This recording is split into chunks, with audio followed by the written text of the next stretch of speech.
நாட்டையே ரொம்ப பெரிய அதிர்ச்சிக்கு உள்ளாக்குன சம்பவம் தான் இந்த ஏர் இந்தியா விமான விபத்து 2 நாட்களுக்கு முன்னாடி அகமதாபாத்ல நடந்தது.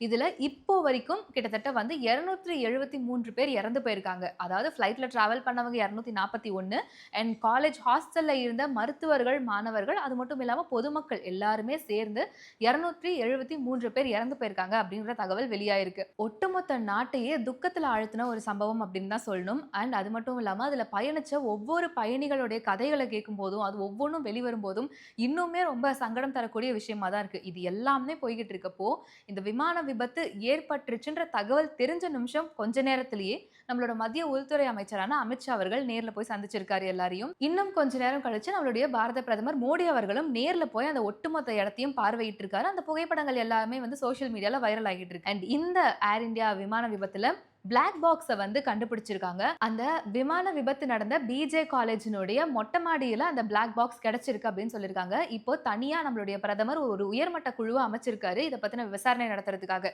இதுக்கு அப்புறமேட்டுக்கு தான் முக்கியமான காரணம் என்ன? எதனால இந்த விமான விபத்து நடந்தது? அப்படிங்கிறதெல்லாம் தெரிய வரும்னு சொல்லியிருக்காங்க. ஆனா, இவ்வளவு மோசமான ஒரு இன்சிடென்ட் நடந்திருக்குங்கிறப்பயும், இத வச்சும் நெறைய பேர் ரொம்ப கேவலமான அரசியல் செஞ்சுகிட்டு இருக்காங்க. அதாவது நீங்கலாம் சொல்ற ஒரு விஷயம் என்ன?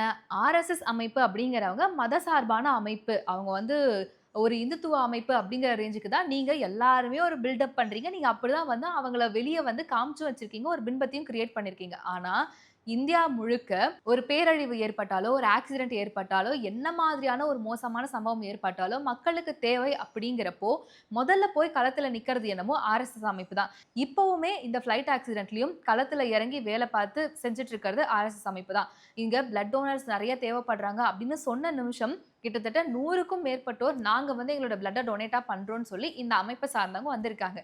இது எல்லாத்துக்கும் மேல ஒத்துக்கவே முடியாத ஒரு விஷயம் என்ன அப்படின்னா, ஒரு சிலர் நாங்கெல்லாம் வந்து செல்ஃப் ப்ரொக்ளைம்டு செக்யுலரிஸ்ட், அதாவது நாங்க வந்து மதசார்பற்றவங்க. மதசார்பற்றவங்கன்னு வேற யாரும் சொல்லல.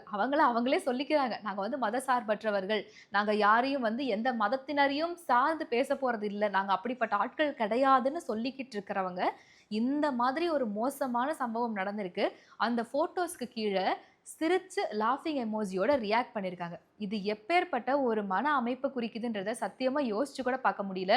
ஏன்னா நடந்திருக்கிறது அவ்ளோ மோசமான ஒரு நிகழ்வு. இதுல முக்கியமா சொல்லணும் அப்டின்னா, அவங்கள்ல ஒரு 90% பேர் பார்த்தீங்கன்னா, ஒரு மதத்த சார்ந்தவங்க தான். அது யாருன்னு நான் சொல்ல முடியாது. பார்த்தீங்கன்னா, நீங்களே உங்களுக்கே தெரியும். அந்த அளவுக்கு தான் இருக்கு. இருக்கிறதுலயே ஒரு மோசமான இன்சிடென்ட். நெறைய பேர் வந்து தன்னோட குடும்பத்த பார்க்க போறதுக்காக இருந்தவங்க இறந்துட்டாங்க. ஒரு குடும்பமே இறந்து போயிருக்கு. நெறைய கனவுகளோட டிராவல் பண்ண ஒருத்தவங்க இறந்திருக்காங்க.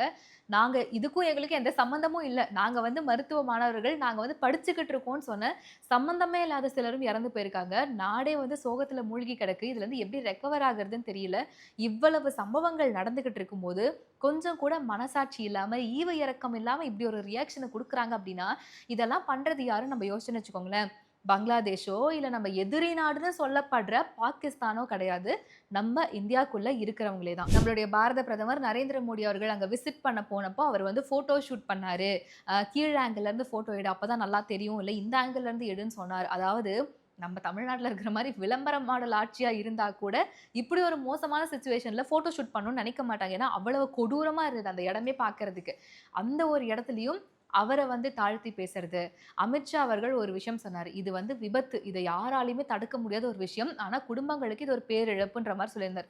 உடனே வந்து காங்கிரஸ் கட்சியினுடைய பொதுச் செயலாளர் வந்து என்ன சொல்லியிருக்காரு, அமித்ஷா எப்படி இப்படி பேசலாம்? கொஞ்சம் கூட அவர் மனசாட்சி எல்லாம் பேசுறது. வேற என்ன சொல்ல முடியும்? ஏன்னா, இந்த சிலர் இருக்காங்க இல்லையா? ஒரு சிலர் அவங்க சொல்றது என்ன அப்படின்னா, நீங்க ஆப்பரேஷன் சிந்தூர்ல தாக்குதல் நடத்துனீங்கல்ல, அதுக்கு வந்து பதில் தர விதமா தான் இந்த இன்சிடென்ட் நடந்துருச்சு. இது வந்து விபத்தே கிடையாது. இது வந்து பிளான் பண்ண ஒரு விஷயம். எப்படி இப்படியெல்லாம் பேசுறாங்க? எப்படி மனசாட்சியே இல்லாம வாய் கூசாம இந்த விஷயத்தெல்லாம் பேசுறாங்கன்னு சத்தியமா என்னால யோசிச்சு கூட பார்க்க முடியல. இப்போ எனக்கு வந்து என்ன கேள்வி மைண்ட்ல ஓடிக்கிட்டே இருக்கு அப்படின்னா, ஆப்பரேஷன் சிந்தூர்ல நம்மளுடைய ராணுவ வீரர்கள் இறந்து போனப்ப, நம்மளுடைய அப்பாவி மக்கள் இறந்து போனப்ப கேள்வி கேட்கல. ஆனா, பாகிஸ்தான சேர்ந்த சிலர், அதாவது அவங்க வந்து ஒரு டெரரிஸ்ட் கேங். அந்த கேங்க சேர்ந்தவங்க இறந்ததுக்கு வந்து அப்பாவி மக்கள் கொல்லப்படுறாங்க. இதெல்லாம் பண்ணக்கூடாதுன்னு நம்ம இந்தியா சார்புல இருந்து ஒரு சிலர் இங்க ஒரு கூட்டம் சப்போர்ட் பண்ணிக்கிட்டு இருந்துச்சு. இப்போ நம்ம இந்தியாவிலேயே இப்படி ஒரு மோசமான சிச்சுவேஷன் நடந்திருக்குன்றப்போ, இதையும் வந்து கேலி கிண்டலா பேசுறாங்க. ஆக்சுவலா நீங்கலாம் யாரு? எங்க தான் இருக்கீங்க? நீங்க யாருக்கு தான் சப்போர்ட்டா பேசுறீங்க? யார் கூட தான் நீங்க இருக்கணும்னு நெனைக்கிறீங்க? இதெல்லாம் வந்து இதுக்கான பதில் எங்க கெடைக்கும்? இதெல்லாம் எப்படி புரிஞ்சுக்கிறதுன்னே சத்தியமா யாராலயும் யோசிக்கவே முடியாது. ஆனா, என்ன பொறுத்தவரைக்கும் நான் ஒரு விஷயம் சொல்லணும்னா, இவங்க எல்லாரையும் பார்க்கும்போது, இவங்க எல்லாரும் பண்றத பார்க்கும்போது, இருக்கிறதுலயே மகா மட்டமான செயல தான் பண்ணிக்கிட்டு இருக்காங்க. ஈரான் நாட்டுக்கும், இஸ்ரேல் நாட்டுக்கும் நடுவுல ஒரு கான்ஃப்ளிக்ட் போய்க்கிட்டு இருக்கு. அத தொடர்ந்து நெறைய விஷயங்கள் நம்ம பார்த்துக்கிட்டு இருக்கோம். நேத்து இஸ்ரேல் நாட்டினர் ஆப்பரேஷன் ரைசிங் லயன் அப்படிங்கிற ஒரு ராணுவ நடவடிக்கையை ஆரம்பிச்சிருக்காங்க. மெயினா இஸ்ரேல் நாட்டினுடைய அதிபரான நெதன்யாகு என்ன சொல்றாரு அப்படின்னா, இது எங்களுடைய தற்காப்புக்காக ஆரம்பிச்சது. நாங்க கண்டிப்பா பதிலடி குடுத்தே ஆக வேண்டிய இடத்துல இருக்கோம். இதுக்கு மேலயும் நாங்க வந்து பதில் தாக்குதல் நடத்தல அப்படின்னா, நாங்க இருக்கிற இடமே தெரியாத அளவுக்கு போயிருவோம் அப்படிங்கிற மாதிரி சொல்லியிருக்காங்க. இந்த ஆப்பரேஷன் ரைசிங் லயன்ல அவங்க தாக்குதல் நடத்தினதை தொடர்ந்து ஈரான்ல கிட்டத்தட்ட பொதுமக்களோட சேர்ந்து 78 பேர் உயிரிழந்திருக்காங்க. கிட்டத்தட்ட 300க்கும் மேற்பட்டோர் வந்து காயமடைஞ்சிருக்காங்க. இதுக்கு பதிலடி தாக்குதலா ஈரானும் திரும்ப இஸ்ரேல் மேல தாக்குதல் நடத்திருக்காங்க. அதுல ஒருத்தர் உயிரிழந்து போயிருக்காரு. அது மட்டும் இல்லாம இஸ்ரேல் அரசாங்கம் பொதுமக்களுக்கும் நிறைய விஷயங்கள் சொல்லிக்கிட்டு இருக்காங்க. முக்கியமா நீங்க பதுங்கு குழியில பதுங்கி இருங்க. மறு அறிவிப்பு வர வரைக்கும் நீங்க எங்கேயும் வெளிய வராதீங்க. மக்கள் எந்த அளவுக்கு முடியுமோ அந்த அளவுக்கு சேஃபா இருங்கன்னு சொல்லியிருக்காங்க. நம்ம இந்திய அரசாங்கமுமே இஸ்ரேல்ல வேலை பார்க்கக்கூடியவங்களா இருந்தாலும் சரி, மாணவர்களா இருந்தாலும் சரி, நீங்க சேஃபா இருங்க அப்படிங்கிற ஒரு விஷயத்தையும் சொல்லியிருக்காங்க. தேவையில்லாம, அத்தியாவசியம் இல்லாம, அனாவசிய காரணத்துக்காக வீடுகளை விட்டு வெளியேறாதீங்க அப்படின்னு சொல்லியிருக்காங்க. இதை தொடர்ந்து அமெரிக்க நாட்டின் அதிபரான ட்ரம்ப் அவர்கள் அணு ஆயுத ஒப்பந்தத்துல ஈரானை கையெழுத்து போட சொல்லியிருக்காங்க. ஆனா அவங்க ஒருவேளை முடியாது அப்படின்னு சொன்னா, நாங்க வந்து இஸ்ரேல் பக்கம் துணை நிற்போம். அதுக்கப்புறம் நீங்க சந்திக்கக்கூடிய விளைவுகள் ரொம்ப பயங்கரமானதா இருக்கும் அப்படிங்கிற ஒரு மிரட்டலையும் கொடுத்திருக்காரு. ஓகே, உலக பிரச்சனை, உள்நாட்டு பிரச்சனை வரைக்கும் பார்த்தாச்சு. இப்போ நம்ம தமிழ்நாட்டுல என்ன நடக்குதுன்றத தெரிஞ்சுக்கலாமா? சில நேரங்கள்ல நம்ம ஏதாவது ஒரு விஷயம் பண்ணிட்டோம்னா, நம்மள பார்த்து ஒரு கேள்வி கேட்பாங்க. உனக்கெல்லாம் மனசாட்சியே இல்லல்ல அப்படிங்கிற மாதிரி. அப்படி ஒரு ட்வீட்ட தான் நம்மளுடைய முதல்வரும் போட்டிருக்காரு. என்ன ட்வீட் அப்படின்னு கேட்டீங்கன்னா, அவர் வந்து ஒரு வீடியோவெல்லாம் ரிலீஸ் பண்ணி, தமிழ்நாட்டின் வரலாற்றில் இல்லாத அளவிற்கான வளர்ச்சியை சாத்தியப்படுத்தியுள்ளது நமது திராவிட மாடல் அப்படின்னு சொல்லி, அதுக்கப்புறம் கொஞ்சம் விஷயத்தெல்லாம் சேர்த்து விட்டுருக்காரு. ஒரு வீடியோவும் போட்டிருக்காரு. அதாவது தமிழ்நாட்டுல இதுவரைக்கும் இல்லாத அளவுக்கு வளர்ச்சியை திராவிட மாடல் காட்டியிருக்கு அப்படின்னு. சரி, என்னென்ன வளர்ச்சின்றத பார்த்துடலாமா?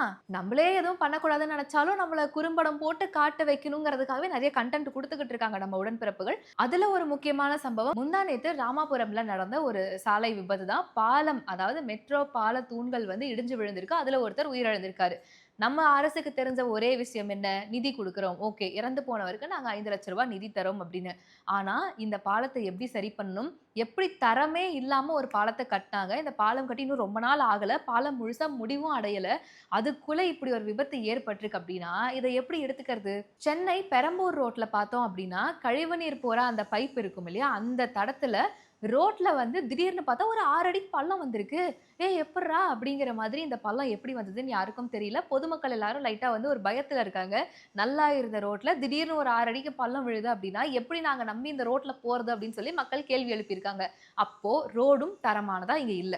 வழக்கம் போல நாம கேட்டுக்கிட்டே இருக்கக்கூடிய ஒரு விஷயம், நம்ம திரும்ப திரும்ப பேசிக்கிட்டே இருக்கக்கூடிய ஒரு விஷயம், பெண்கள் பாதுகாப்பு, குழந்தைகள் பாதுகாப்பு, பெண் குழந்தைகளுடைய பாதுகாப்பு. அந்த மாதிரி பார்த்தோம்னா, கன்னியாகுமரியில பார்த்தோம் அப்படின்னா, ஒரு டியூஷன் டீச்சர் அவங்க படிக்க வந்த ஒரு குழந்தை கிட்ட பாலியல் அத்துமீறல்ல ஈடுபடுறதுக்கு முயற்சி பண்ணியிருக்காரு.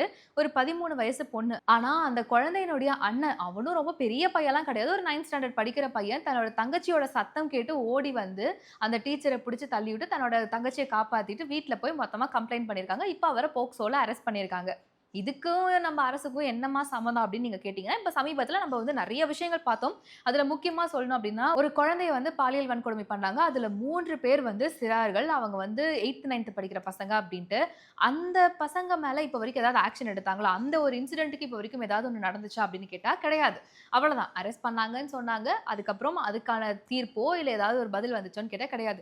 ஸோ எப்படினாலும் மிஞ்சி போனா என்ன நம்ம மேல ஒரு ஆக்ட்ல கேஸ போடுவாங்க. எப்படினாலும் நம்ம வந்துரலாங்கிற இவ்வளவு அசால்ட்டான ஒரு விஷயம் இருக்கிறதுனால தான் நடக்குது. அப்போ இதுல இருந்து என்ன தெரியுதுன்னா, பெண் பிள்ளைகளுக்கோ, பெண்களுக்கோ இன்னுமே நம்ம தமிழ்நாட்டுல பாதுகாப்பு வர்றதுக்கான சாத்தியக்கூறுகளே கிடையாதுன்னு தெரியுது. பெண்கள் பாதுகாப்பு, ரோடு சரியில்ல, இந்த விஷயத்தெல்லாம் எடுத்துக்கிட்டாலும் இப்போ ஒரு புதுசா சீரிஸே போடலாம். தமிழ்நாட்டு அரசு மருத்துவமனைகளின் நிலை அப்படின்னு சொல்லி ஒரு சீரிஸ் ஆரம்பிச்சோம்னு வச்சுக்கோங்களேன். ஒரு மெகா தொடரே எடுக்கலாம் போல இருக்கு. அந்த மாதிரி பல சம்பவங்கள் நடந்துகிட்டு இருக்கு. டாப்பான ஒரு சம்பவம், எந்த நாட்டிலயும் எந்த ஊர்லயும் நடக்காத ஒரு சம்பவத்தை சொல்றேன். எங்க நடந்திருக்குன்னு கேட்டீங்கன்னா, நம்மளுடைய தமிழ்நாட்டின் தலைநகரான சென்னையில தான் நடந்திருக்கு. நம்மளோட ராஜீவ் காந்தி மருத்துவமனையில ஒரு போலி டாக்டர் உலா வந்திருக்காரு.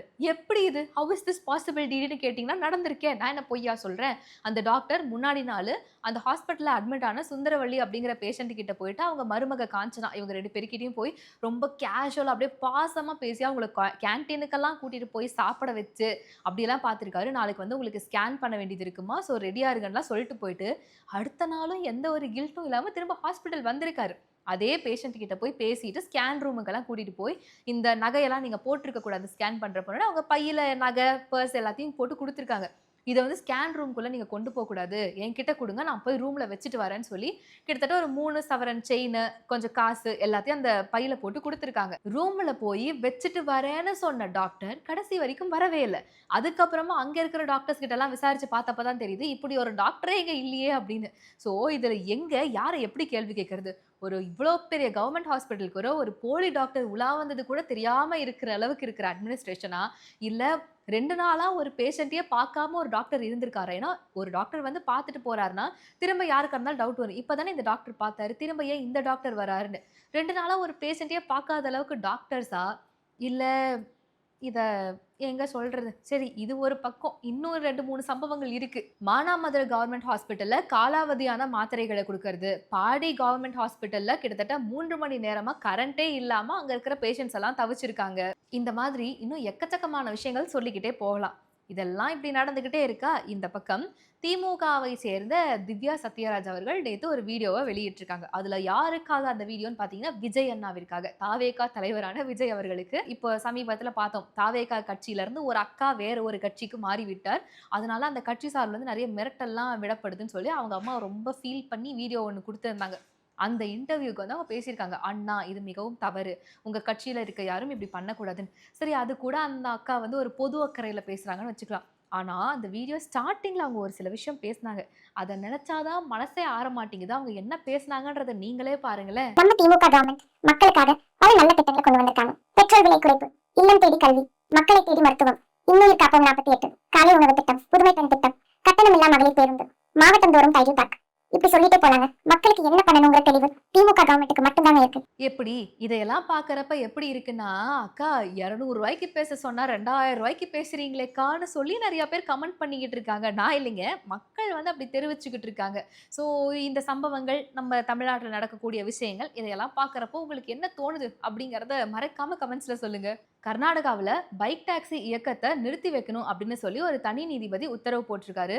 அண்ட் இவருடைய உத்தரவு வந்து இருக்கக்கூடாது, அதை வந்து எப்படியாவது கேன்சல் பண்ணுங்கன்னு சொல்லி சொன்னதுக்கு உயர்நீதிமன்றமும் அதுக்கு மறுப்பு தெரிவிச்சிருக்காங்க.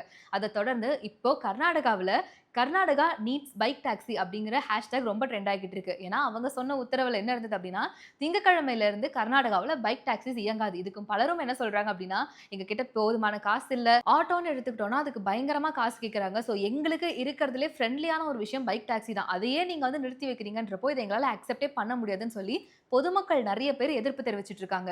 இன்னைக்கு உலக இரத்த தான தினம் கொண்டாடப்படுது. 2 விஷயம் பண்ணலாம். ஒரு இடத்துல ரத்த தானம் பண்ணணும், இன்னொரு இடத்துல ரத்த தானம் பண்ணக்கூடாது. எப்படின்னு கேட்டிங்கன்னா, பிளட் டொனேஷன் அப்படிங்கிறது இருக்கிறதுலே ரொம்ப முக்கியமான ஒரு விஷயம். ஒவ்வொரு சொட்டு ரத்தமும் வேணும்னு சொல்லி நிறைய பேர் இன்னைக்கு வரைக்குமே ஹாஸ்பிட்டல்ஸில் போராடிக்கிட்டு இருக்காங்க. ஸோ நம்மளால பிளட் டொனேஷன் கொடுக்க முடியும், நம்ம ஹெல்த்தியாக இருக்கோம், நம்மளால ஒருத்தவங்களை காப்பாற்ற முடியும் அப்படிங்கிறப்போ எப்போவுமே பிளட் டொனேட் பண்ணுறதுக்கு நம்ம தயங்கவே கூடாது. எங்கே ரத்த தானம் பண்ணக்கூடாதுன்னு கேட்டிங்கன்னா, ரோட்டுக்கு தேவையில்லாமல் வண்டியில் ஸ்பீடாக போகிறது, எங்கேயாவது போய் விழுந்து வாரிட்டு ரோட்டில் வந்து பிளட்டை கொடுக்கறது, இந்த மாதிரி உங்களோட ரொம்ப ப்ரெஷியஸான ரத்தத்தை வேஸ்ட் பண்ணாதீங்க. ஒவ்வொரு மாதமும் 1 கோடிக்கும் அதிகமான பார்வையாளர்களை சென்று சேரும் பேசு தமிழா பேசு சேனலில் உங்கள் நிறுவனத்தை விளம்பரப்படுத்த வேண்டுமா? திரையில் தெரியும் எண்ணை இப்போதே தொடர்பு கொள்ளுங்கள். கருப்போடு அணிஞ்சிட்டு காலபைரவர் வழிபாடு, அதை தொடர்ந்து அவங்க செய்து வர அவங்களுக்கு இந்த தோஷம் அடிபட்டு. அந்த பேர் பவர்ஃபுல்லாக இருந்தாக்கா இவங்க பவர்ஃபுல்லாக இருப்பாங்க. அந்த பேர் ஒரு பவர்லெஸ்ஸாக இருந்தால் இவங்க பவர்லெஸ் ஆயிடுவாங்க. பைரைட்டுங்கிறது ஒரு நல்ல சக்தி வாய்ந்த கல். இந்த கல்லை நம்ம பயன்படுத்தும் போது நமக்கு பணம் வரும். இந்த வடக்கு பகுதியும் கிழக்கு பகுதியும் ஒரு தொழில் நிறுவனத்திற்கு தவறாக அமைந்தால் மிகப்பெரிய அளவில் கடனை கொடுக்கும். இந்த மாதிரி ஆன்மீகம் மற்றும் ஜோதிடம் சார்ந்த இன்னும் பல வீடியோக்கள் பார்க்கணுமா? மறக்காம திருவருள் டிவிக்கு சப்ஸ்கிரைப் பண்ணுங்க. திருவருள் டிவியுடைய சேனல் லிங்க் இந்த வீடியோடைய டிஸ்கிரிப்ஷன்ல இருக்கு.